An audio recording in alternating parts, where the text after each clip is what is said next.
Even the most prudent of Apple haters have to give Apple a little bit of credit when it comes to updating iOS devices. The iPhone 5S, a phone that is now 5 years old, is still running the most current version of iOS. That's pretty impressive.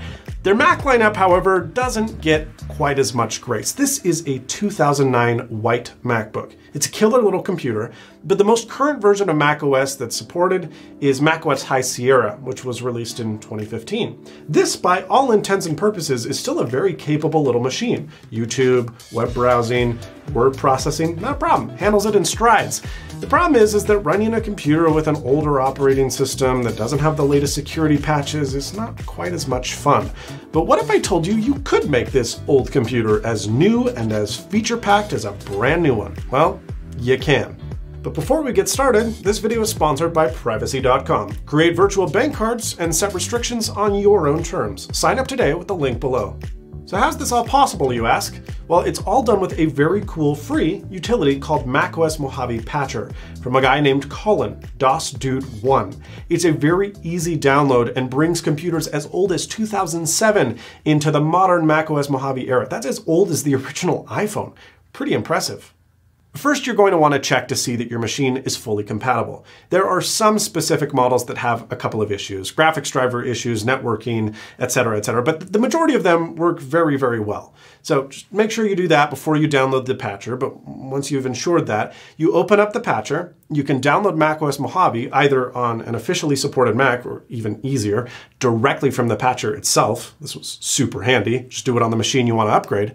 And then you need to insert a USB drive. Ensure it's formatted as macOS Extended Journaled, and that's it. The patcher will flash the USB drive with a modified installer, and you're ready to rumble. So the 2009 MacBook is rocking an old school spinning hard drive, and that's the only thing that makes this otherwise pretty good computer feel kind of slow. So we're picking up an SSD instead. Turns out installing these things is really pretty easy as well. You mean to say this machine's upgradable? Yes, my friends, it is. Here's the thing. Battery life back in the good old days wasn't very good, and so Apple had removable batteries, and you could just swap it out with a new one in your bag. But because of that, they also wanted you to get inside the machine, and you could upgrade not only the SSD or the hard drive, but also the RAM by just removing 1, 2, 3 tiny little screws. And these screws are retention screws, which is super nice, so you don't have to worry about losing them. And once you pull that out, we're ready to go. The drive is very easily accessed by just pulling this tab. That's pretty easy. And the RAM is even more easily accessible. Imagine that. You just pull these little tabs, and they come right out. Super awesome. So we're going to change this 250 gig hard drive for a 1 terabyte SSD. I'll be darned if that's not a pretty good upgrade. We're just going to put this back in the chassis and it'll slide back in. Now that we've got our shiny new SSD installed, it is time to install macOS Mojave. Insert the USB drive and you can open the launcher by holding down Option after you press the power button. Once you've selected the installer, it will boot into the installer, and then you can install macOS normally, either a fresh install or an upgrade. You can even use APFS, which is really cool, although this is only recommended if you're running an SSD, like me. All the more reason to do the upgrade. You may think you're done yet. I mean, we're running macOS Mojave after all, but you're not quite yet. You see, these machines have drivers that are no longer included in the macOS installer. It makes sense. They're old deprecated machines. Apple doesn't include them. But we're going to need to patch them back into the OS to make sure that everything works okay. If this sounds and smells like a Hackintosh, that's because basically it is. We're doing the same thing. We're adding Kext installers back into the OS. The difference is that this is way easier than a Hackintosh because we can simply boot back into the macOS Mojave installer. We can click macOS post-install utility, and then all you have to do is select the model of your machine, and this cool little GUI-based app automatically chooses the correct patches to install. Once that's done, now it's completed. We're really running macOS Mojave. Okay, so it's one thing to run macOS Mojave, but it's a whole nother to actually run macOS Mojave well. So how does this machine fare? Actually, shockingly good. Considering that this machine originally shipped with Snow Leopard, it's amazing to see a modern OS working so well on this machine. Dark mode? Check. All the other features of Mojave? Check. And this hardware, I gotta say, it is still impressive all these years later.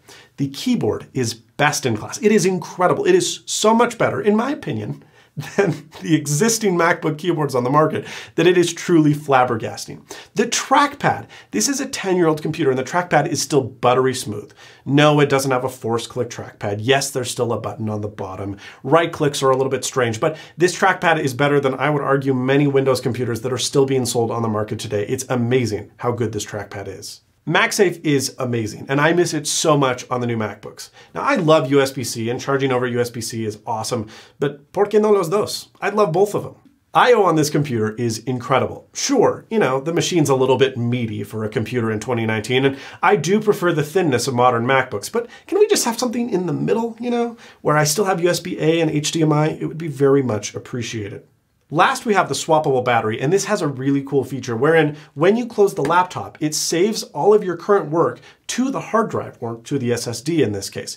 You can pull the entire battery out of the computer, wait several minutes, put a new battery back in, you open the computer back up, you press the power button, and it resumes exactly where it was when it left off. Very cool. No modern computers can do that, although no modern computers can pull their batteries out. And at the end of the day, I would prefer the much higher capacity, much more reliable batteries in modern MacBooks than the one in this machine. But it was a cool thing. Sure, a lot of these features may seem dated, and that's because, well, they are. I'm not trading my 2018 MacBook for this thing anytime soon. However, if you already have one of these older computers and are considering upgrading, and you don't do many resource-intensive tasks, this may be worth an option. Conversely, if you're looking to buy a computer but don't want to spend thousands of dollars on a new machine, maybe look for one that's a couple years old, because you're probably going to be able to update them a decade down the line. Do you want $5 for free? Because this advertisement will give you $5 for free. When was the last time that ever happened? Privacy.com protects your transactions online. They allow you to generate virtual credit card numbers. So you can create burner cards that you can set spending limits on, and you can even create merchant-specific credit card numbers. For example, this is one that I have with Netflix. This card has an $11 monthly spending limit and can only be charged by Netflix. Nobody else, even with the full credit card number. Try it, I dare you. They have a killer Chrome extension that generates and autofills new card numbers, and they have a great mobile apps for when you're on the go.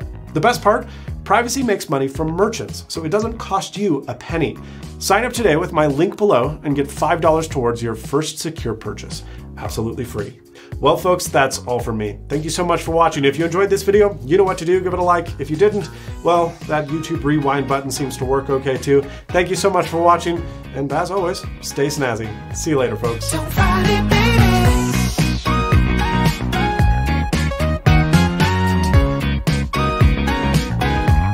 Don't fight it, baby. Baby, I'm not playing around. I mean every little word. I can't get you out of my mind. Oh, baby, every curse like a new adventure.